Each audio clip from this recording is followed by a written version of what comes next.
Hello friend, आज से हम लोग 2025 परीक्षा का तैयारी करने वाले हैं। तो आज की इस क्लास में हम लोग श्रम विभाजन और जाति प्रथा के सभी ऑब्जेक्टिव क्वेश्चन को देखने वाले हैं। तो आप लोग क्लास में अंत तक बने रहिएगा और क्लास अच्छा लगेगा तो क्लास को लाइक तथा अपने दोस्तों तक शेयर कीजिएगा। तो चलिए क्लास को स्टार्ट करते हैं।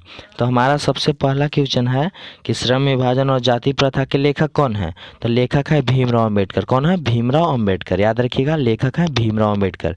दूसरा क्वेश्चन है कि डॉक्टर अंबेडकर का जन्म किस राज्य में हुआ था। तो डॉक्टर अंबेडकर का जन्म मध्य प्रदेश में हुआ था। कहाँ हुआ था? मध्य प्रदेश में। और मध्य प्रदेश के महू में हुआ था। कहाँ हुआ था? महू में हुआ था। यह भी आप याद रखिएगा। फिर आगे क्वेश्चन है कि डॉक्टर अंबेडकर किस वर्ग के परिवार में जन्म लिए थे।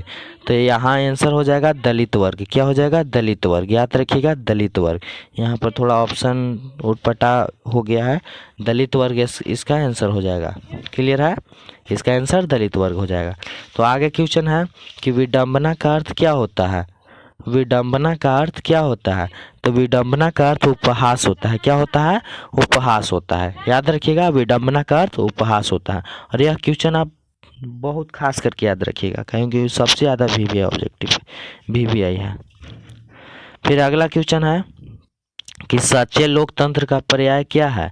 सच्चे लोकतंत्र का पर्याय क्या है। तो सच्चे लोकतंत्र का पर्याय भाईचारा है। क्या है? भाईचारा है।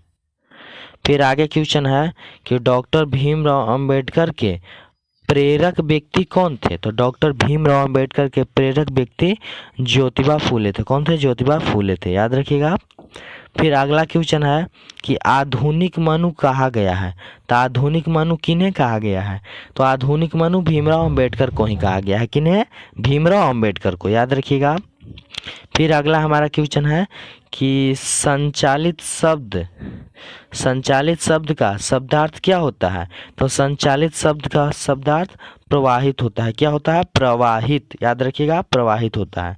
आगे फिर क्वेश्चन है हमारा कि लेखक की दृष्टि में, यहाँ पर थोड़ा सा टाइपिंग मिस्टेक है, विडंबना की क्या बात है। विडंबना की क्या बात है। लेखक की दृष्टि में विडंबना की क्या बात है। विडंबना यानी उपहास होता है। आपको हम पहले बता दिए कि उपहास के क्या बात है। तो हम यहाँ ऑप्शन देख लेते हैं कि जातिवाद के पोषकों की कमी नहीं है। और दूसरा है कि जातिवाद के पोषक नहीं है। फिर ऑप्शन तीसरा है कि जातिवाद लोकतंत्र के विरुद्ध नहीं है।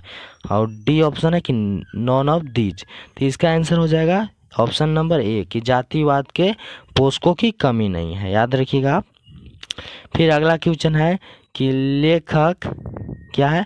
लेखक बेरोजगारी का प्रमुख और प्रत्यक्ष कारण किसे मानते हैं। तो लेखक बेरोजगारी का प्रमुख और प्रत्यक्ष कारण जाति प्रथा को मानते हैं। क्या मानते हैं? जाति प्रथा को। याद रखिएगा आप। फिर अगला क्वेश्चन है कि डॉक्टर भीमराव अंबेडकर का जन्म कब हुआ। तो डॉक्टर भीमराव अंबेडकर का जन्म ऑप्शन ए है 14 अप्रैल 1889, ऑप्शन बी है 14 अप्रैल 1890, सी है 14 अप्रैल 1891 और डी है 14 अप्रैल 1888। तो इसका आंसर हो जाएगा ऑप्शन नंबर सी। क्या हो जाएगा? सी, 14 अप्रैल 1891। कहाँ हुआ था? तो मध्य प्रदेश में, मध्य प्रदेश के महू में हुआ था। याद रखिएगा, मध्य प्रदेश के महू में हुआ था। क्लियर है? फिर आगे है कि भारतीय संविधान निर्माता के रूप में किन्हें जाना जाता है। तो संविधान निर्माता के रूप में आप सभी जानते होंगे कि भीमराव अंबेडकर को जाना जाता है। क्लियर है? फिर आगे क्वेश्चन है कि डॉक्टर भीमराव अंबेडकर के पिता का क्या नाम था। तो डॉक्टर भीमराव अंबेडकर के पिता का नाम रामजी सकपाल था। यहाँ पर सतपाल हो गया है पर सकपाल हो जाएगा ऐसे, सकपाल, रामजी सकपाल था। याद रखिएगा क्या था? रामजी सकपाल। अब इनके माता का नाम भीमाबाई था। फिर अगला क्वेश्चन है कि इनके माता का नाम क्या था। तो रमाबाई, कुंतीबाई, भीमाबाई था। क्या था? भीमाबाई था।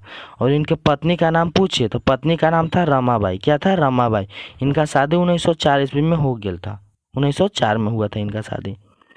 फिर आगे क्वेश्चन है कि डॉक्टर अंबेडकर ने पीएचडी की उपाधि कब प्राप्त की। तो डॉक्टर अंबेडकर ने पीएचडी की उपाधि 1916 में प्राप्त की थी। कब की थी? 1916 में।